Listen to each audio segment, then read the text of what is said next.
it is both a means of legitimating chocolate, but also legitimating medicine, because this is the period precisely where the doctor, the surgeon, is rising professionally, forcing the midwives out, by the way, accusing them of sorcery. And we see, for example, the journals kept by doctors of the kings. The famous Héroard journal of Louis XIII is absolutely extraordinary. But I think what is interesting, and I've especially wondered about the issue of digestion. What was this obsession with digestion that is in these texts? And one thing that I found, and actually through a book by McCabe recently, Ina Baghdadi's McCabe, she argues that there were debates over digestion that involved conflicts between schools of medical thought. There was the Galenic, which the Sorbonne, the conservative Sorbonne, espoused, and on the other hand, the Paracelsian and chemical propounded at the much more liberal University of Montpellier. So there may be some kind of thing going on there, but in fact, there is such a profusion, and the doctors are really trying to drive out the merchants and others who are writing about chocolate. De Bligny, for example, makes fun of Dufour's treatises, not knowledgeable at all. So the doctors are stepping in, but at the same time, it obviously promotes chocolate as well.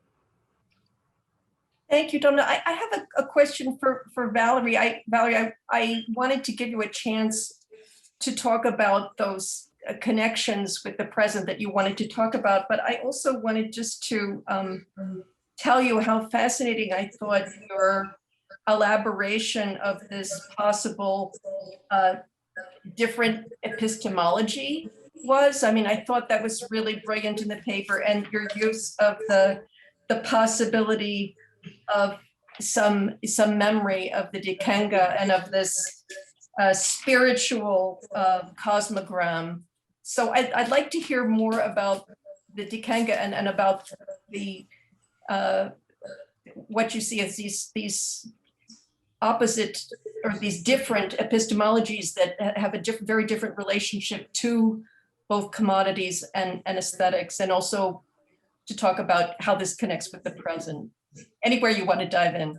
Okay, thank you. Yeah, so I don't want to represent myself as an expert on the Dikenga. It's something I'm trying to learn more about. And again, shout out to Sherry coming to showed it to me in the first place. But I do think it's important to me to think about it in the in this context, both for thinking about the ways that African people would have brought with them various forms of knowledges and practices, and the ways that those might have presented various forms of, in this case, a disruption, right? And in a way to sort of, for me, because what I'm interested in a lot is a sort of a kind of a genealogical approach, right? Which is trying to think about how all the things we think about in terms of capitalism and even racial capitalism, right, have come to seem like they're just truisms, right? That they, of course, right? Even the things that we would somehow disavow, right? And so for me, it's very important to think about the Dikenga in that way, as offering an alternative epistemology, right? That this idea that productivity is like a moral imperative, right? And that the ways that there's a kind of and the way that also depends on and builds on a segregation, right, between those who are enabled to invest their fortunes. And I think we can see this carry forward into questions about who has access to mortgages and redlining and things like that.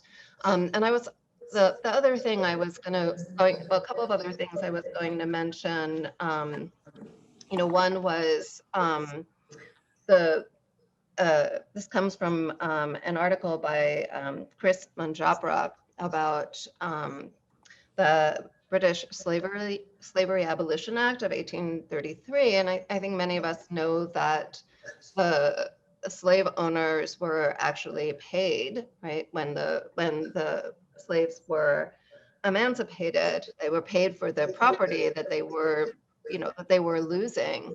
But what I didn't know, and which I find sort of both really striking and horrific, is that the debt. So he basically says that this was a great stimulus program, and that it required an enormous amount of enormous outlay by the government, and therefore created a huge amount of debt, and that debt circulated until 2015. So it was not recalled until then, which means it was financing, various kinds of investments, development projects, not to mention, colonial ventures throughout the 19th and 20th century. So I think, in terms of thinking about Ligon's sense that this is going to go on for 10 generations, right? It seems like, okay, this is, 2015 doesn't take us infinitely, but I think it asks us to really think about, in ways that I think many of us are doing, but the way that this, I think we often think about the way it's embodied in institutions, right? But I think to think about it as still circulating in this very explicit material way is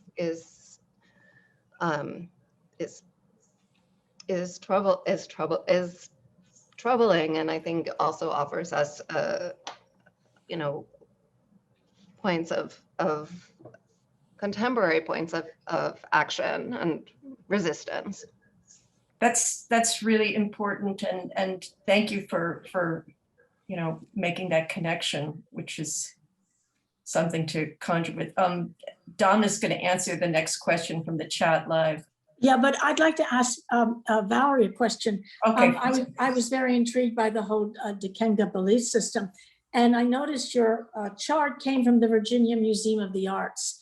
My question is, how mediated has this system been through the ages? In what forms is it again, merchants, missionaries, and so forth who write these things down? So how removed are they? And are there any Dikenga belief systems operating today? And are they still the same? I guess I'm just trying to get how much this is, as I say, mediated through white texts. Yeah, that's a great question. There's the Dikenga and systems and other cosmograms that are similar to that, I think I mentioned, are still common and used throughout the African diaspora, and as well as in parts of Africa, and in some ways that have that are not identical but have transformed. In Palamante, in the religious practice in Cuba, for example, something very similar is used. Also, there have been similar forms of these cosmograms that have been found, on the often they were on the written into the or put into the, not sure what tool they would use, but put into the earth. And so there are actually, sort of in an archaeological sense, right, there are examples of these that were made perhaps in the 18th or 19th century that still exist, that have been found much more recently. So I think there's it comes less through sort of European or white American texts describing them than it does through the archaeological But that's, you know, a really important question. And this is something I'm hoping to research further. So I appreciate the questions about it. Thank you.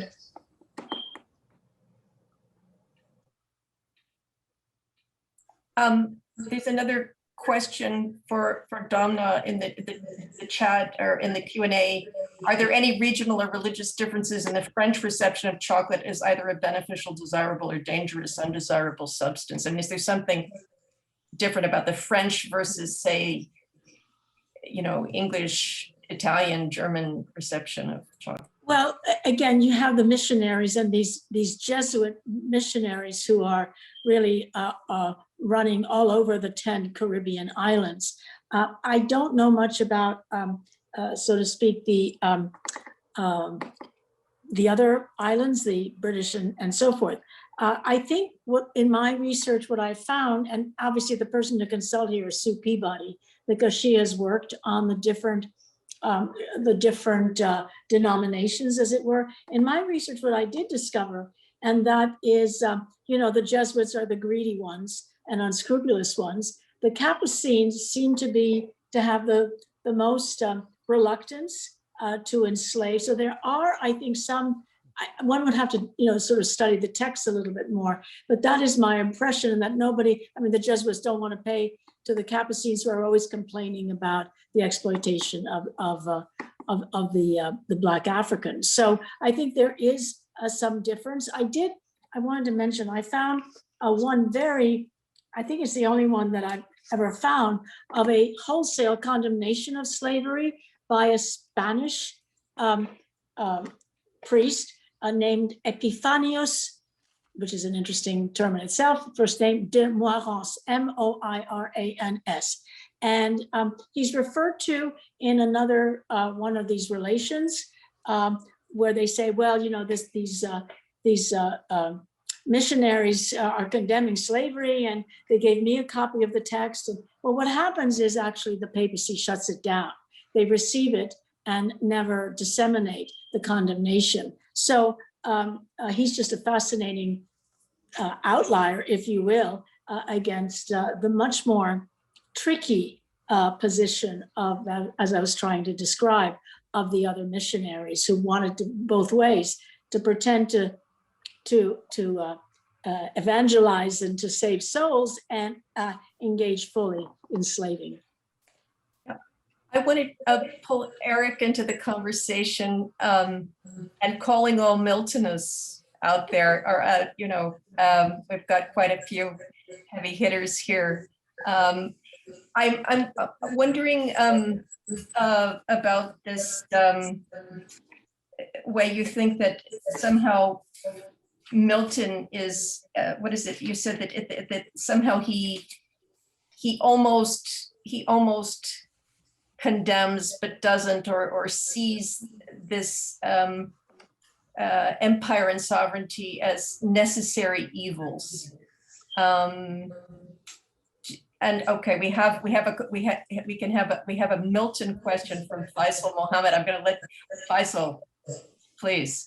Yeah, no, it sort of follows up directly on what you were asking, Claire, because the Nimrod moment comes sort of sandwiched between two other moments that are also very significant in terms of how we read the colonialism of this, because immediately before the Nimrod moment, we've got the first generation after Noah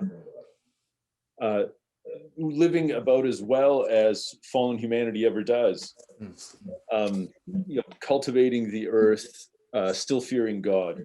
And so there's kind of a model there, if you think of them as settlers, there's kind of a settler agricultural model there that's quite positive.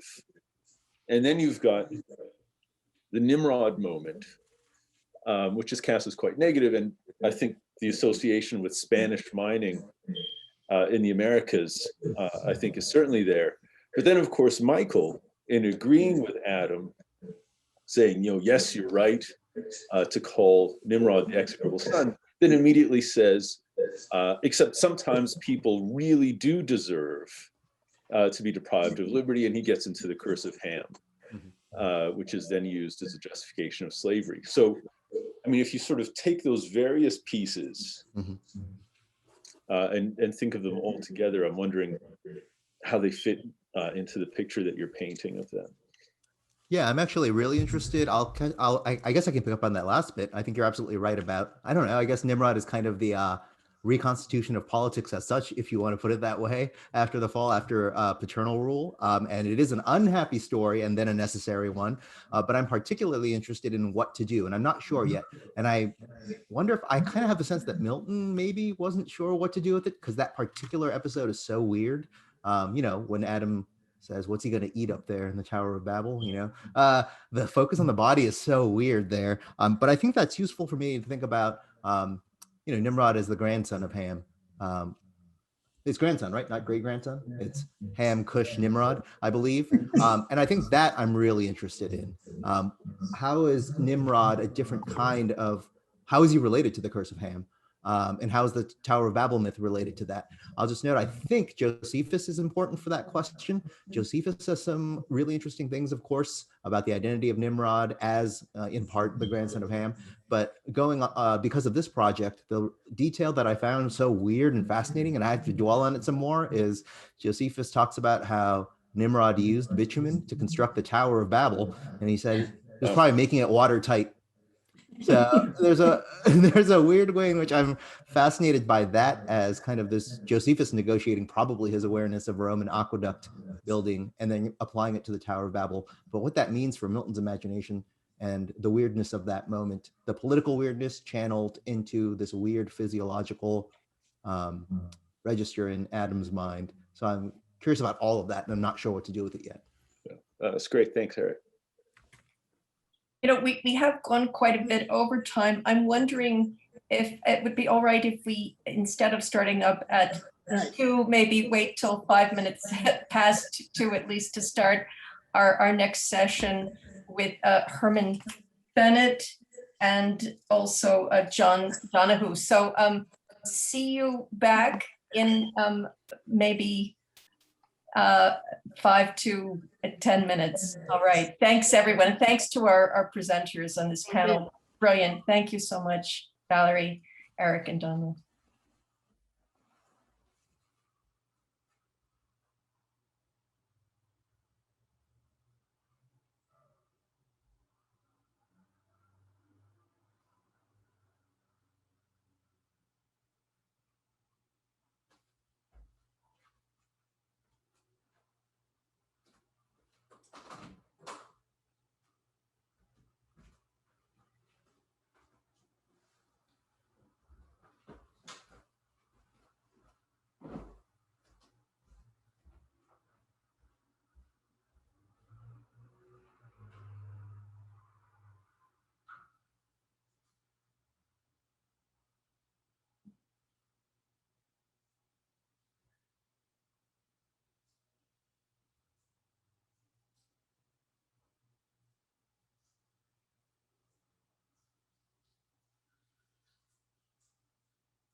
Hello. Welcome back, everyone. We're now into our third session of Gold, Sugar, Tobacco. And this session concerns the dynamics of the slave trade. And in order to help the flow of the discussion, I'll introduce the two speakers together. Our first speaker is John Donoghue, and the second is Herman Bennett. So John Donoghue is Associate Professor of History at Loyola University Chicago and the author of Fire Under the Ashes, An Atlantic History of the English Revolution from the University of Chicago Press. And with Evelyn Jennings, he co-edited Building the Atlantic Empires, the State, Unfree Labor, and the Political Economy of Capitalism. And our second speaker is well known to everyone here at CUNY and much beloved, and he's an old pal of mine, great supporter, Herman Bennett, Professor of History at the CUNY Grad Center. Most recently, he's the author of African Kings and Black Slaves, Sovereignty and Dispossession in the Early Modern Atlantic. And he's currently completing Bones of the Dead, Race, Gender, and Historical Consciousness in Colonial Mexico. So now we'll turn to John Donoghue's talk. Thank you. Thanks very much, Claire, and thanks for agreeing to chair all these panels today. I know that was an unexpected assignment. I'd like to thank Fiscal and everyone who worked so hard to put this conference together. Been looking forward to it for a long time, and I hope that this research that I'm doing provokes some good discussion. So the title of my paper is The Royal African Company, the Company of Buccaneers, and the Free Trade in Slaves. Before the first colonists set foot in the Americas, English imperial visionaries knew that creating a steady supply of colonial labor was crucial to success. They also knew the state would have to play some part in the process. Unlike today's neoliberals, early English expansionists did not believe that workforces germinated in the supernatural, where an invisible hand mystically harmonized labor supply with labor demand. But they did view their projects within the Reformation context as part of a cosmic initiative, one in which empire building helped fulfill the apocalyptic promise of the Protestant Reformation. Inspired by the Black Legend, an artifact of Renaissance print culture, England's hot gospeling militants cast Catholic Spain as an enslaving mass murdering tyranny. Accordingly, English imperialists saw their solutions to colonial dilemmas, like inventing a system to meet colonial labor demand, as temporal means to the millennial ends of England's imperial ambitions. English expansion across the Atlantic would redeem the American victims of Spanish bloodlust and forced conversion, and it would free those in the double bondage of slavery and papistry, whose liberation would clear the path to salvation through the free grace of a Protestant Christ. Richard Hakluyt, who pioneered this imperial discourse, wrote that Native Americans would greet England's imperial conquistadors with one voice, a yell and cry for liberta, liberta, as desirous of their liberty. As Hakluyt and others insisted, Protestant England was on a colonial crusade, an operation to bring enduring freedom to those under the yoke of despotism and false religion. That's one of the reasons why Hakluyt, in his now famous 1584 work, Discourse of Western Planting, suggested that England's beggars, idlers, and wandering fry be set to work in English colonies. Of course, as a matter of sound political economy, Hakluyt wanted idle hands in England turned to hard labor in America. But that work was geared to more than profits. It was colonial labor pressed into the service of civilization, as defined by the success of English colonization and its fait accompli, the liberation of the oppressed from anti-Christian bondage. English projectors thus tied the means of systemic labor exploitation to the ends of human liberation, fusing contradictory tensions into the ideological bonds of militant Protestant imperialism, which insisted that its own destiny was tied to the ultimate fate of civilization. While Hakluyt did not call explicitly for forcing people, European, Native American, or African, into colonial labor, merchants, planters, and state officials did.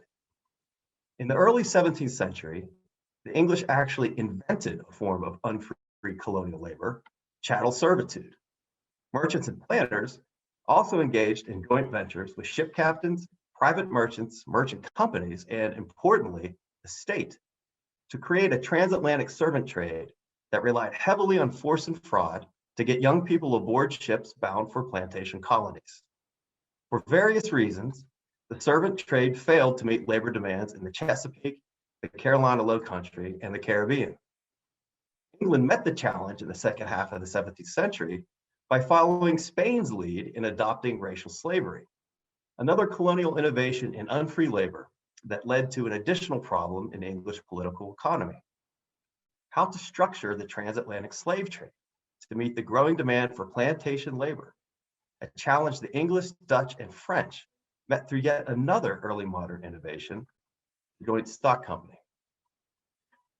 The 17th century Atlantic empires needed military labor as well as plantation labor. For the military solution, the English, first in Ireland and then in the Caribbean, began systematically conscripting armies for foreign service, while they turned increasingly toward impressment to staff the Navy. A late 17th century policy shift in English political economy that produced a new imperial institution, the press service, devoted entirely to procuring military labor.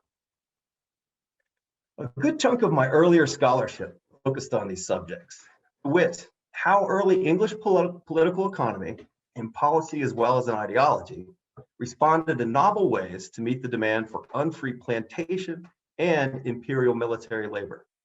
Yet, as I argue here, England also had to forge a commercial empire to expand markets for its merchants, planters, and manufacturers. Forging a commercial empire in the Caribbean required a labor force to do the forging, and the English responded to the challenge with the same ingenuity they brought to their other colonial labor supply problems, with one major difference. The English created, adapted, and/or adopted new forms of unfree labor to win imperial wars and increase plantation production. But to forge their commercial empires, the English, along with the French and the Dutch, invented a form of free military labor in the late 16th century, later called privateering, to terrorize the Spanish into opening their colonial markets to foreign commerce. By the late 17th century, the English, Dutch, and French amplified privateering as a critical feature of their imperial political economy. This increased demand for privateer labor, and thus competition between the empires to command it, a situation that forced them all to contract with a very unconventional, indeed an entirely new kind of incorporated body, the self-styled Company of the Buccaneers. That's a direct quote, the self-styled phrase. A process that began in the early 1660s following the Cromwellian conquest of Spanish Jamaica. While devoid of a sovereign charter granted by a European power, the Buccaneers, through a Creole innovation in corporate organization, nonetheless recognized themselves as a sovereign body of free, independent, self-governing men, bound by a codified moral economy created by mutual consent beyond the line in the Americas, a space recognized by all as a place where the conventions of European law, diplomacy, and warfare do not always apply. Establishing a fleet of privateers and strengthening the Royal Navy, the English state made war the means to commercial growth in the mid-17th century. It waged 3 conventional wars to rid its colonies of Dutch merchants. At the same time, it waged a piratical war in the Caribbean to force open Spanish colonial markets to English slave traders and other merchants. A monopolist slave trading cohort led by James, Duke of York, his brother, King Charles II, and their chief colonial advisor, the former Cromwellian financier, Martin Noll, looked upon the Buccaneers as the raw stuff of violent market expansion. Noll, newly minted royalist, had been trying to incorporate a privateering joint stock company on Jamaica since the late 1650s, where buccaneers, having relocated from Tortuga, were recruiting many to their own company. Noel, a slave trader himself, had always envisioned Jamaica as the future slave trading emporium of the West Indies, thus the need for privateers. To cash in on this vision, he encouraged the stewards to deploy privateers and worked with them to incorporate a joint stock slave trading monopoly, the Royal Adventurers to Africa, first iteration of the slave trading Royal African Company in 1662. That same year, Charles II dispatched Sir Thomas Windsor to Jamaica to become the colony's new governor. He armed Windsor with a proclamation sure to make him a popular man in the struggling colony, where 6 of the original 7,000 soldier garrison had died in the years following the 1655 English conquest. Windsor read the king's address to the colonists, which bemoaned how the Spanish had closed their colonies, quote, to all traffic and trade with foreign powers. The king went on to praise open access to international markets as a natural and divine right that, quote, God and nature have granted and allowed to all societies of men. Violating universal rights to commercial liberty enabled the Spanish, in an echo of the Black legend, to, quote, engross to themselves the riches of the Indies. To right this wrong, the king, as Windsor declared in Jamaica in 1662, would, quote, use open and just force to secure a free trade and commerce for his subjects in Spanish America. Philosophers and potentates had defined pirates as the common enemies of mankind, the very antithesis of civilization since the classical era. By commissioning them as privateers, early modern state turned pirates into civilizing stormtroopers of empire. The word privateer had only been invented recently, appearing first in Cromwellian era correspondence from Jamaica, and then in print in 1661, in Edward Hickeringill's description of the hunters/pirates who roamed the forested wilds, channels, and coastlines of Jamaica and Tortuga, which is located off the northwest face of Hispaniola.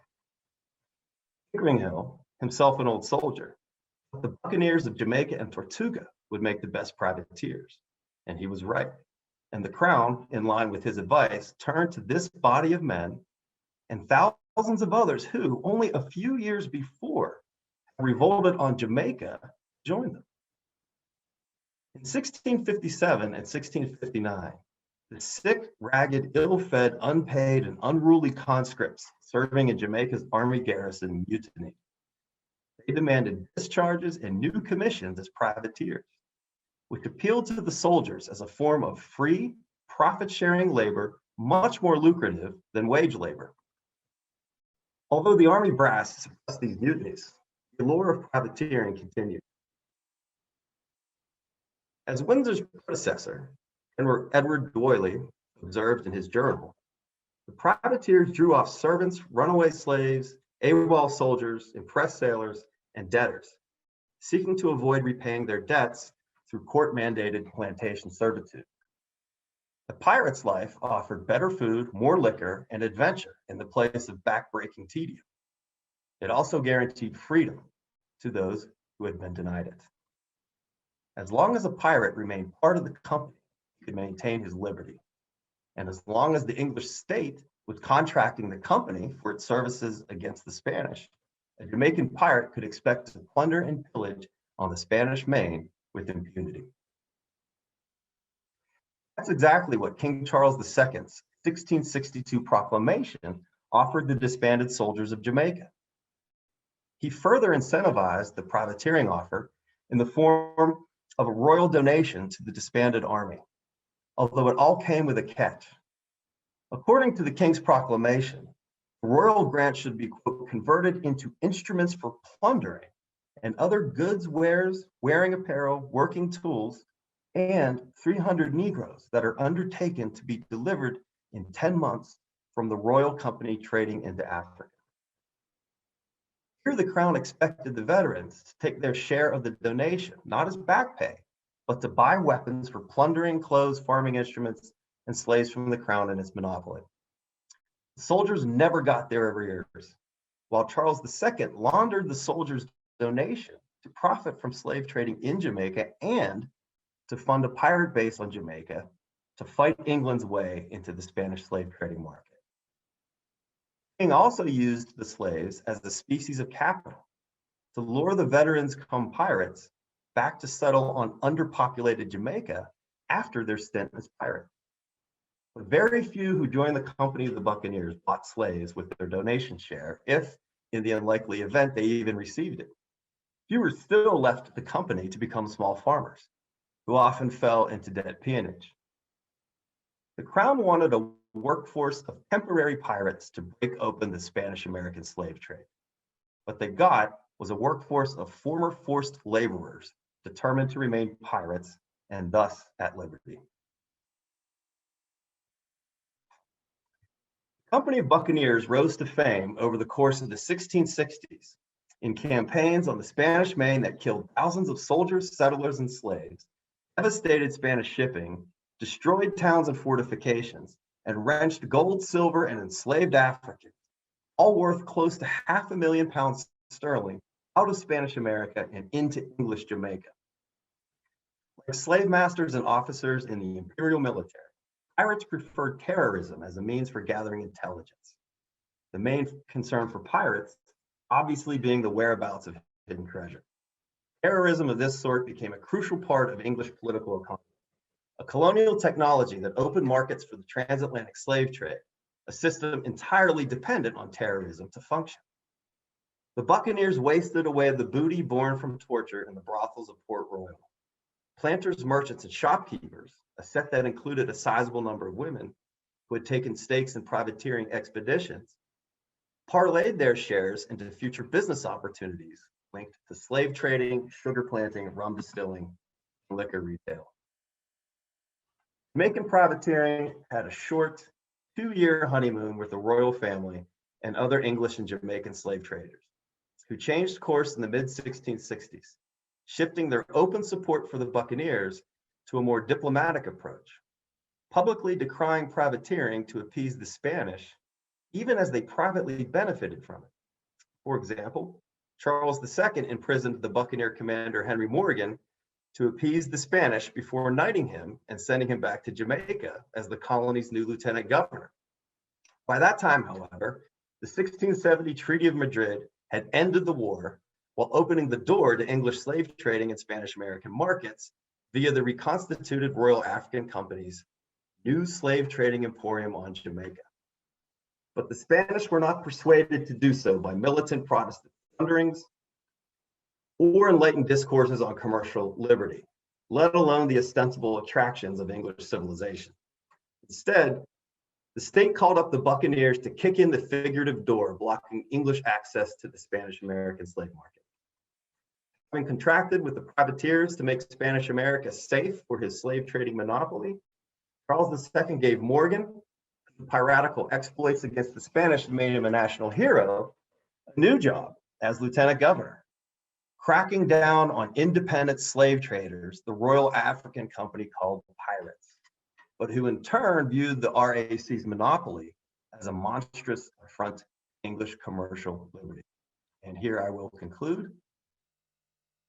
State-sanctioned piracy has long been recognized as a blunt force instrument of early modern commercial diplomacy that by the early 1670s enabled the English to begin carving out a free trade in slaves in the Spanish Caribbean, one of the great imperatives in the political economy of English colonialism.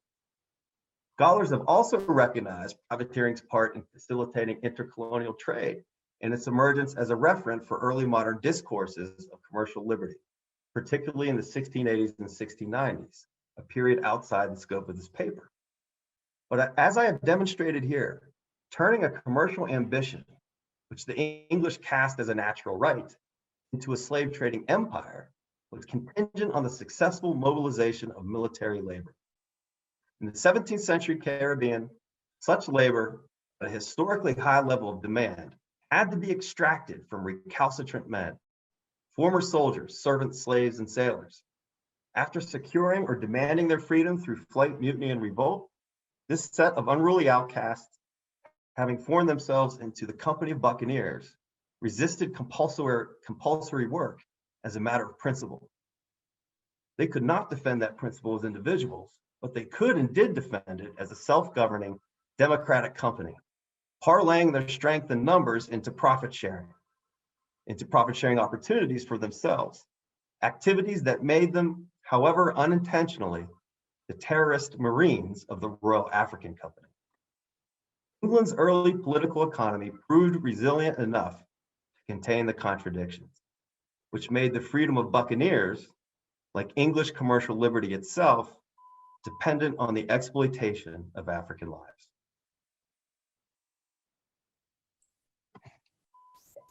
Thank you, John. And now for Herman Bennett's paper.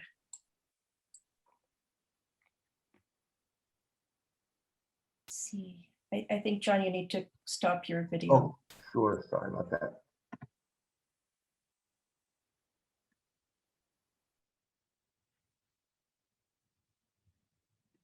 Okay. Can you guys see me? Yes, Herman, we can see you. Thank you. In April 1569, months after the Spanish Armada, commanded by New Spain's newly appointed Viceroy, Martin Enriquez, destroyed a small English squadron anchored in the harbor of Veracruz. The English captain, John Hawkins, filed a civil claim against Spain's Philip II in Her Majesty's High Court of Admiralty. Barely escaping with his life, Captain Hawkins, accompanied by a handful of English survivors, lodged his complaint against Spain's sovereign for the forfeit of life and liberty, either slain in the fight of Veracruz or taken by the Spaniards, end quote. Having lost the bulk of his fleet and hundreds of lives to Spanish forces and the sea, John Hawkins sought restitution. Yet this court favorite did not express concern about the loss of English lives or the plight of his surviving countrymen, who as Lutheran heretics now stood accused before the Holy Office of the Inquisition. Instead, Hawkins confined his claim to the lost cargo. In the process, he implicitly distinguished between English bodies and those, quote, Negroes of godly stature, shape, and personage, and young of years being the choice and principal of all the Negroes which were gotten and purchased in this last voyage at Guinea, end quote. As a claimant before the Admiralty Court, Hawkins knew that the loss of the Africans represented a civil proceeding in which human life transformed into a commodity acquired a specific value. In framing the claim against Christendom's mightiest sovereign, Hawkins and his associates did not invoke nationalist rhetoric or manifest a Protestant lament. He simply tallied the losses by conveying value through a convertible currency and a near universal commodity, gold. Quote, the said 57 Negroes, quote unquote, Hawkins told the High Court, might have been sold at Veracruz for 400 pesos of gold every Negro. By acknowledging the conditionality of value, Negroes might have been sold. Hawkins displayed his strategic awareness of the Spanish imperial landscape, including the geographic distribution of buyers, which in turn influenced market conditions. Far from being restricted to him or English traders, Hawkins declared that Englishmen, quote, Englishmen, Frenchmen, and Portugals do bring many Negroes to the West Indies, but none to the haven of Veracruz, being about 6 leagues sailing beyond their hither places, end quote. For this reasons, concluded Hawkins, the Negroes and all other wares must be dear bought and sold there, end quote. The factor William Clark, a Hawkins associate, concurred, speculating that as touching their value, they might be worth a piece at the haven of Veracruz of 300 pesos of gold. As Hawkins and the other litigants ascribed value to the African cargo, they quantified distance traveled and the risk that a specific port posed, thereby enhancing the value of their loss. In the alchemy of calculation, the Atlantic Passage entailed numerous quantifiable factors that added value to the cost of procurement, value that further transformed Africans into slaves. At this historic moment, when the English represented interlopers in the New World, the African's cargo's worth resided in its exchange value as opposed to its use value, a form of valuation that would increase once the English began to settle permanently in the Americas. For this reason, Hawkins and the other European traders demanded reals of plate of Spanish money and, of course, gold in exchange for their cargo. As commodities, Africans enabled the English to trade for convertible currencies, species, and bullion. So I want to check in with you guys. Are we still here? Can you still see me? Yeah, good. Claims, value, commodities, risk, market price, and currency, of course, constitute the sinews of merchant capitalism, which in the 16th century still resided in its formative phase. In the wake of European expansion, distinct practices of mercantile activity converged, resulting in new social forms, but also the replacement of existing ones. Defined as momentous, this dynamic has since the 16th century attracted the attention of contemporaries and historians who discern in this era the origins of the modern. By means of this logic, Hawkins' voyage, ostensibly configured around transporting African slaves into the Americas, characterized the modern zeitgeist. Far from fantastical, a scholarly consensus surrounds this claim. Still, could be argued that scholars do not sufficiently stress the novelty of Hawkins and similar voyages from the moment he set sail to filing his claim symbolized the emergence of a new era. Also a new era in the history of the slave trade, which played a significant role in mediating European interaction with Africans. The novelty does not reside in the trade of sub-Saharan Africans, which as a serial practice, in fact, preceded Columbus's voyage by a half a century, but in the increasing commercial ascendance that regulated African-European interaction. As a social practice, commercialization has a history still in need of a narrative. Yet the century of African-European interaction that preceded Hawkins's voyage, which also requires a representational form that engages a complex past, too often gets condensed and flattened by a monolithic depiction of a thoroughly commercialized slave trade.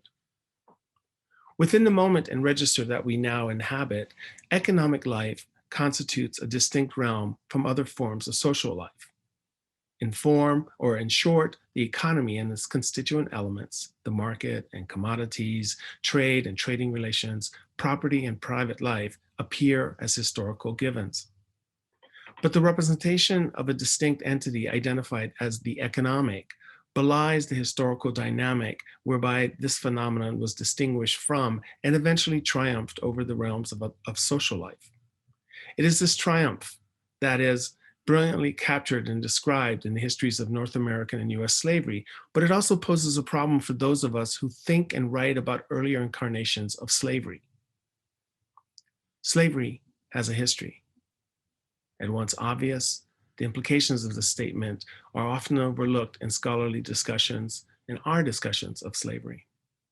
In New Spain, or colonial Mexico, as in all slave society, slavery acquired its specificity through time and space. Slavery in the conquest period, that's in New Spain, resembled the peculiarities of that historic moment. As circumstances shifted relative to time, the nature of power, and the desire of those wielding authority over slaves, slavery changed as well. In the post-conquest period, slavery acquired characteristics differentiating it from earlier and future configurations of human dominance, while at that specific moment manifested distinctions born of New Spain's varied social landscape. As the social relations in the extreme, slavery was always unique. Institutional continuity has, however, overshadowed the very contingent nature of slavery and the slave experience. In naming Spanish social and cultural practices towards persons of African descent, slavery, we conflate as opposed to contextualize as specific relations of dominance. Identifying the extreme forms of interactions between Spaniards and Africans as New World or racial slavery complicates the process. New World slavery, we are told, varied according to time and place, but variety is rarely theorized. Thus, colonial slavery emerges as a timeless structure, with the 16th century blending chronologically and thematically into the 17th century and beyond. Scholars tend to argue that structural continuity had social and cultural consequences for the slaves, with accumulation, not just junctures, characterizing the slaves' social and cultural formations.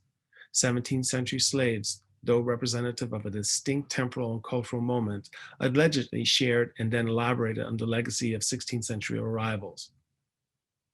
This formulation privileges structure and cultural continuity over history and the contingent nature of experiences.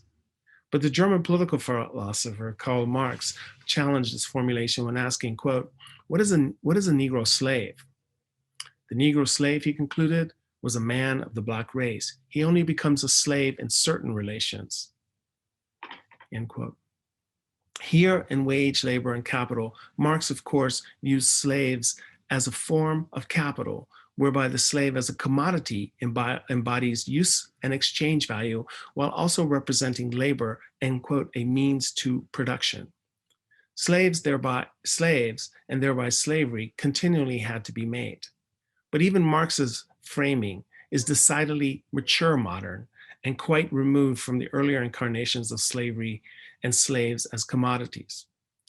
Africans in the 17th century, in other words, were made into slaves through specific relations of order and domination that marked them as distinct from arrivals in the 16th century and from others that experienced slavery in other periods. In my remaining time, I want to direct our attention to the conceptual slippage that informs our thinking regarding the slave as a commodity in the era, the early modern period, before the emergence of complete or absolute privatization. Writings on private property in the New World have overlooked how the act of dispossession, a form of deprivation transforming ownership of land or a slave into the dominion of others, represented a distinct phenomenon prior to when property emerged as an absolute entity immune to the encroachment of sovereign power. Power over land, like that over the slave, was merely another right, a possession, that is, as a right, that masters had been granted through their tacit submission, obedience, and loyalty to the sovereign. By extension, the assumption that the slave was subdued and fully subordinated to the master represented and represents a political fiction until such time that civil law superseded the king's legitimate power over life, death, and possession. Ownership mattered, and private property existed long before the ascendance of the liberal order, but forms of possession, including land and slaves, literally represented political capital, which depended on the goodwill and protection of the sovereign and his representatives. My intent here is not to disavow the existence of private property, but to question the ease with which we have confounded form and content as it relates to property in the form of slavery, and most notably property configured as racial slavery, thereby insinuating characteristics and meanings of a future era onto a similarly named phenomenon of an earlier period, which, despite the same name, slavery, represented a variation specific to the era and the reigning political rationale. Scholars have approached the slave condition, especially slave status, as embodying the domain of the private and therefore exclusively under the power of the master. But what are we to do with the configuration of civil authority not wholly vested or legitimized by the hegemony of civil law? The dispensing of power along with property rights were prior to Republican rule, after all, sanctioned by the king and not, contrary to scholarly assertions, exclusively authorized by abstract laws. Contrary to commonplace assumptions, even civil or Roman law did not supersede kingly authority in matters of concerning private possessions. Treason brought this right and relation into stark relief. In the Digest, even the Romans, who spoke of property in absolute terms, stipulated that a slave who revealed his master's complicity in an act of treason or subversion was freed. And this law migrated to the New World, slave laws, as part of the sublimation of Roman civil jurisprudence. For this reason, the master's power over the slave was anything but absolute. if Caesar or subsequent kings could, when confronted with treason, could emancipate a loyal slave.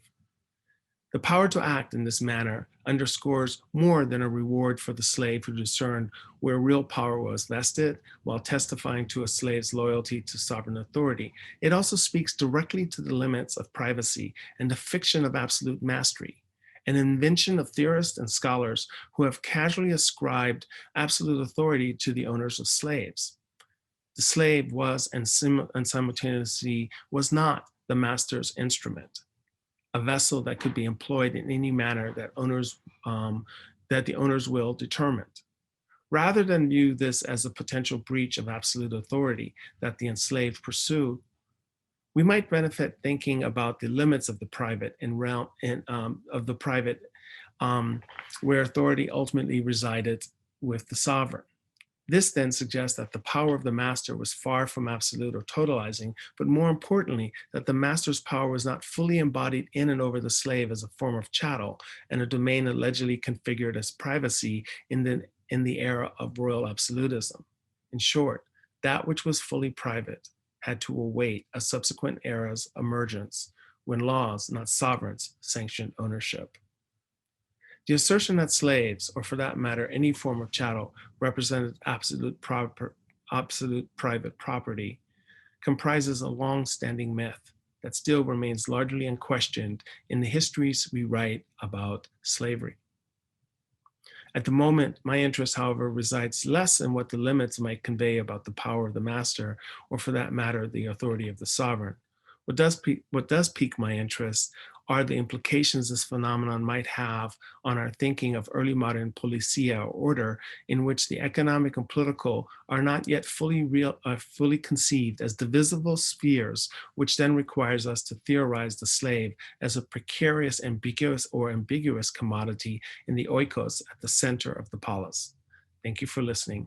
And I regret, I'm sorry I didn't say this at the beginning. I should have, I was so stressed about the digital presentation part of this. I just wanted to say thank you to the organizers of this conference. It's been, and also all the presenters. It's been truly a very generative event. I want to personally say thank you to Faisal Mohammed, Nathan Nikolic, and Claire Carroll for all that they have done to put this event together, which is truly something as a truly remarkable moment. Thank you. Thank you so much, Herman. I'm going to ask you and John, could you turn your camera back on? And actually, listening to you, Herman, I was thinking your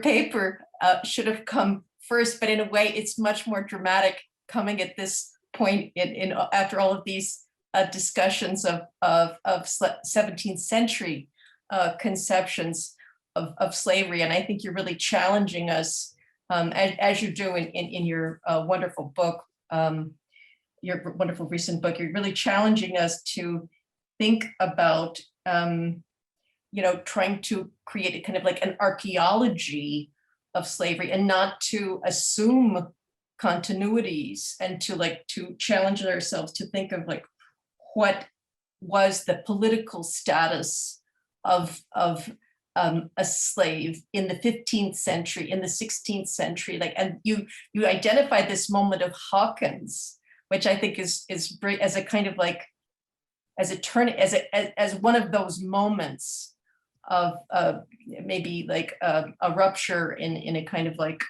continuity where you sense something different is beginning to happen, right? That Hawkins is beginning to see slavery differently, and this claim in court is like an example of where the later 17th century consumption is beginning. Did I read you correct? Yeah, no, that's exactly right. And to be honest, there's nothing here that stands at odds with anything that either John or Nathan or Faisal and others speaking of earlier. I'm just sort of providing a little more earlier context in the 16th. And for me, this is part of the interesting thing about this is that that to me, this marks a beginning of a particular moment that Mhm. that eventually then becomes hegemonic in the kind of configuration of the story of the slave, right? And so what it then is lost is earlier kinds of configurations that then sort of use this kind of formulation, right? The separations of spheres, the notions of private, that we then project back into a history, an earlier history, as opposed to sort of thinking about those histories as having their own distinct logic, right? And we're sort of willing to theorize and to make assertions with regard to the slave, which are actually just myth making in relationship to early configurations of slavery. So we can, we have all of these things to think about, like, and Faisal talked about war captive, but we also have all these multiplicities of logics that are operative there that are competing with the idea of the private. Right? So that the private is not yet absolute. It's not yet fully ascendant. It is one thing that's articulated with other kinds of forms of other kinds of spheres. Right. And you bring that out really well in the book. I mean, when you discuss Portuguese accounts, for example, that involve like meeting political encounters, or what could be described as like one powerful person, meeting with another, having a kind of interchange, which is political rather than primarily economic, or I don't know. Am I reading you right? Yeah, I mean, that's a way of reading it. I guess in some ways, what I'm also curious about, there's because part of what's troubling to me is that much of the theorization, and it depends also in some kind of field specificity.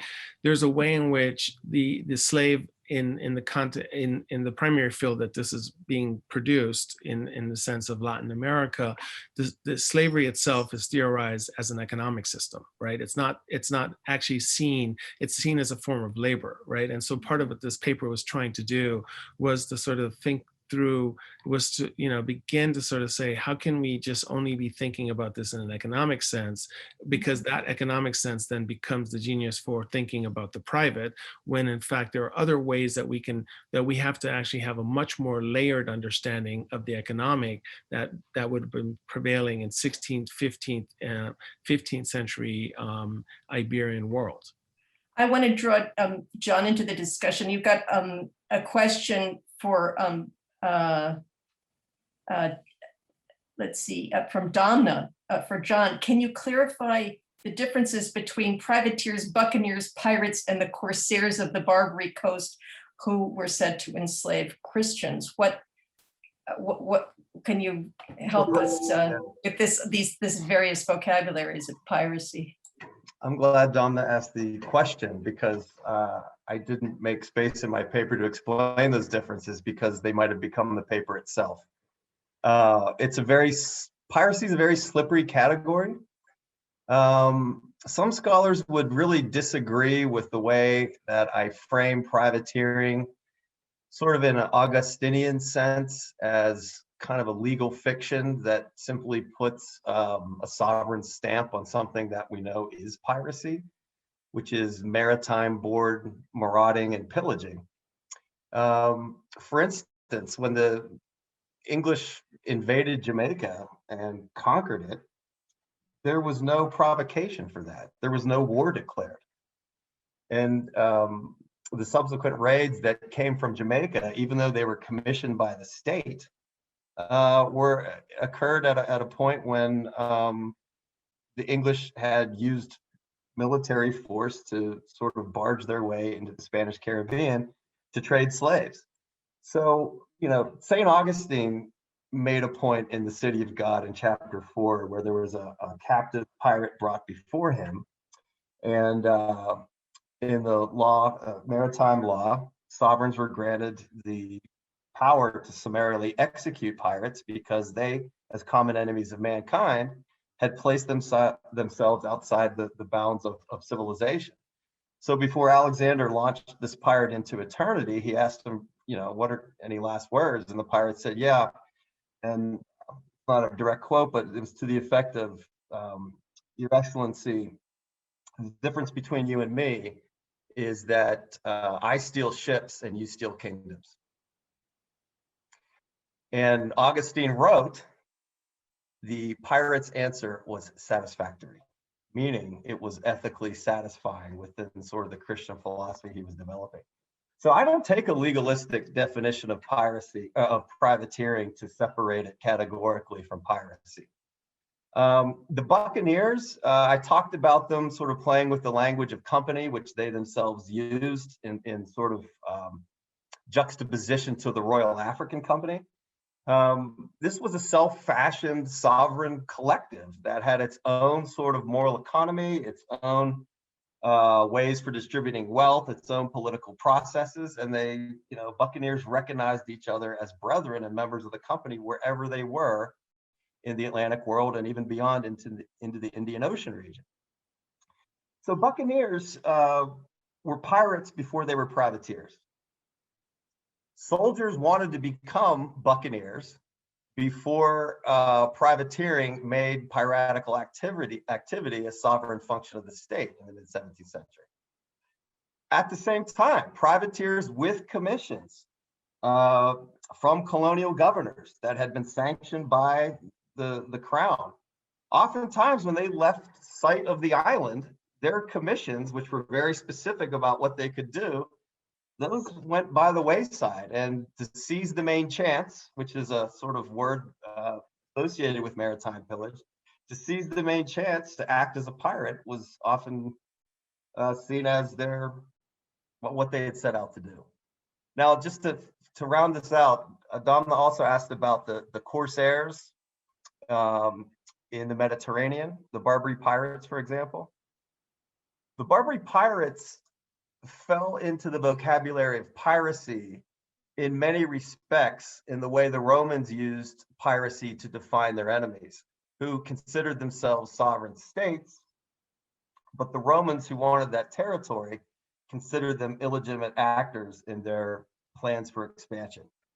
So the Barbary Pirates were in most senses a conventional military force deployed by Muslim potentates in the Mediterranean world to seize commerce that violated what they considered their sovereign jurisdiction.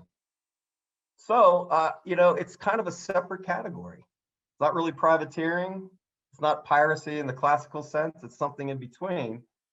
But in international competition for commercial expansion, sovereign military forces could be construed as pirates in the discourses of empire building. There's a question in the chat from Nathan Nikolic for Herman. Do you see the transformation of the status of a slave as related to the transformation of property more generally, like property in land, say from conditional to absolute? Yeah, no, I mean, is this accurate to say for Spain? Scholars like George Yerby make this argument for England over the 16th century, starting with authors like Thomas More. mm-hmm. No, I do think that is, in fact, that's how one has to situate it. And I think that the question is a good one, and one can actually see that in terms of the ways in which the history of what constitutes possession and private, and that of the privatization of things, including commercialization in and throughout the Spanish world, that this is something that happens, and you can date it. But one of the things that we know that part of what this is something that takes place over centuries, right? It's not something that is going to even be consolidated. So even at the height of when we have a slave society in New Spain or in Peru, these things are still quite ambiguous, right? And they're not fully resolved until we get into the beginning of the 19th century, until liberalism has actually instantiated possession in the law, and especially in the laws of these new republics and nation states, right? And so that's where you see the shift from political to private capital, and it plays itself out. But it doesn't mean that it's static or stays the same over the course of this. But the main problem that I see in this is that we are just so not willing to theorize these questions as historians in some of these fields, right? We just allow for, so even it's just that, we allow for something like the slave to be assumed that we know what we're talking about, right? In terms of the question of the slave and the status. And we have languages that allow us to sort of think about that. We can go from slavery to racial slavery to, but what we don't actually do is to wonder, how does the nature of slavery itself look? And what does that then mean for the enslaved as social beings, right? And what does that then mean? And I see that one of the other questions also in relationship to gender, because it also means that there are certain notions of privacy that individual people of African descent who are going to in many ways become some of the very first individuals and the first people to make certain kinds of claims to privacy precisely because of their own status. Right. So, and what we haven't really done yet is to sort of think that through in relationship to the question of sovereignty, privacy, and the individual. Yeah, you started to answer the question on gender. You have a question from Akaso. I have a question for Herman. Thank you that was so interesting.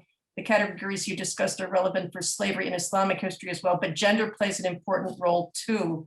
There are comparisons in Islamic law between enslaved women and wives, for example. Is the gender of enslaved people important for the issues you discussed?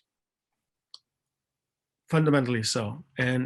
But again, it changes, it plays itself out, and it changes over the course of, when I'm interested, here I'm interested in trying to talk about this for the 16th century and 17th century, but again, in different configurations or different sightings in Latin America, as opposed to the early modern period of Spanish Atlantic, there are ways in which that plays itself out radically different around the question of gender.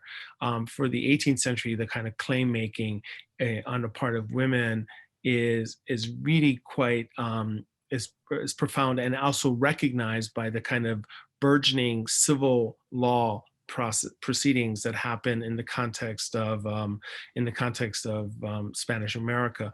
A brilliant work around that has been Bianca Primo's book called The Enlightenment on Trial, Ordinary Litigants, and who has been really pioneering some of these kinds of questions. But gender is really is essential in this, gender and gender roles specifically, but we can talk more about that later. You have another question here from Fidel Tavares. In your presentation, you describe a notion of property that's subject to the king's sovereignty was not as totalizing or absolute as subsequent conceptions of private property to which enslaved Africans were subjected, particularly in the English and French Atlantic. As you know, there is the famous case of the slaves of El Cobre, Cuba, who, as Maria Elena Diaz has suggested, belonged to the king rather than a private owner. This practice continued at least throughout the 18th century, as Evelyn Jennings has demonstrated. To what extent do you think these earlier conceptions of property work in Cuba through the 18th century? And when and why do you think more modern notions of slavery as chattel become hegemonic in Cuba, if at all? Thank you. It's taking me all the field. I would say, first of all, I just want to say thank you to Fidel for that question. I'm glad to hear that you're well enough to be at a conference and all that. That's good. Yes, I mean, and that's actually part of the issue, right? Is that, the king, like the church, become some of the largest slave owners in Spanish America. And so I think there has to be a way in which we can and need to be theorizing, just like John was pointing out here with James II. And I think that distinguishing those issues, right? Distinguishing what is the property of the king as opposed to what constitutes the property of the subjects of the king, right? Making enormous kinds of differences. But it also then points to a kind of political landscape, right? Towards the landscape of claim making, the landscape of how do people constitute themselves as subjects. It points to questions around loyalty and a range of, it points to a political theoretical landscape, which we haven't even begun to map out because we're still stuck in thinking, yeah, we know that the slave is a property, right? But if you begin to unpack and to do this kind of deconstructive work and acknowledge that there are slaves who belong to the king and to the property of the king, which is a different kind of formulation of subject status and commodification, which is different than, say, if somebody who owns a chattel, but then owns a chattel, has claims to making ownership in one person, but nonetheless, those claims can't be, those claims aren't universal and absolute on the part of that individual. So it requires us to do some much more kind of intellectual work around these issues, which all I'm asking in this paper right here is just in a very basic sense, is just to unpack that a little bit, right? Because what it does, by unpacking it, we open up a much richer landscape so that we don't then just have a foundational story of like Spain then becomes foundational for the complexity of what eventually becomes the liberal history of property that begins with the English and is consolidated with the English and sort of North American slavery, right? Or North American liberalism, or in general, Atlantic liberalism. I'm just asking for a much more nuance that would sort of trouble everything that we're doing, right? Because we're building on this stuff. And even John's point about like, the whole question of tyranny and so on, then it gets complicated by those issues, right? Because suddenly, what is the tyranny when you can't actually have absolute property in a slave, right? So is the tyranny then, the particular kind of military behavior, the kind of actions, but at the same time, it's not complete dominion in something, right? In someone, right? Over someone. Right. If I could just piggyback on that for a second, Herman and Claire. When we're talking about property and slavery, the conflation between property and labor and property in the body is so important as a demarcation. But in the English experience, as opposed to the Spanish, there's sort of gradations of how that works out over time. And I mentioned this transition from chattel servitude to racialized slavery, because the English did not immediately incorporate the Iberian example of racialized slavery in their plantation complex. Servitude, to create that labor supply to get bound servants to the plantation colonies required cooperation between the London city government, the Virginia Company, and crucially, King James the First. I'm sorry, King Charles II. No, actually, no, it was James the First, who had to issue a decree, a royal proclamation, giving his sovereign sanction to collecting poor children off the streets of London and to be sent to Virginia as workers on tobacco plantations. The problem was these children weren't orphans. They were just poor, and they were looked at as idle labor assets waiting to be transformed into some kind of labor commodity in the colonies. And when they were swept up by city constables and put in Bridewell prison, they actually rebelled. And there were petitions from their parents to free them, challenging the right of anyone, let alone a city government or a joint stock company, to forcibly take their children and send them overseas. So it took the crown prerogative to sanction the legal process of the commodification of bound labor for the colonies. So I think, when we're talking about sort of the chronology of the absolutism of private property, and we're looking at older models where sovereigns could contest, complete ownership over a person's body and labor, I think it's really interesting to take that English context and see how it evolves over time. Great. I think we've had a great conversation to really very impressive papers, and we're about to embark on our last session in 10 minutes. So shall we take a brief break now and resume at 3:15? And thanks to everyone for audience and participants for hanging in for this all-day marathon and the webinar. It's really, it's a test of endurance, but it's been great. You know, the papers have kept us all, you know, involved and you know, interested, and so take care. Great. Thank you In to 10 you. minutes. Thank Okay. you. Claire, what time are we coming back? 10 minutes, 3:15 Okay, great. for Jonathan Scott and Russ Leo for our two final Excellent. papers. Yeah. Thanks very Okay, much. thank you. Thanks.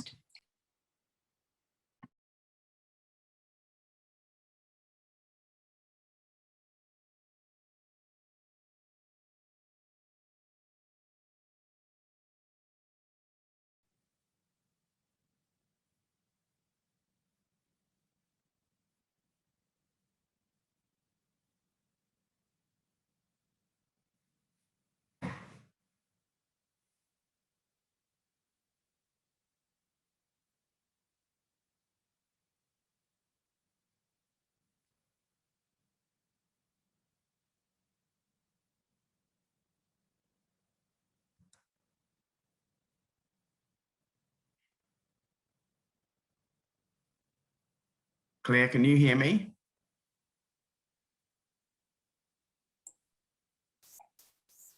Would you, first of all, how are you? I'm fine, thank you. Can you hear me? Yes, I can hear you perfectly and I can see you perfectly. Would you? I don't know how to reply to your message in the chat box, and I've also written a message to John. I wrote it half an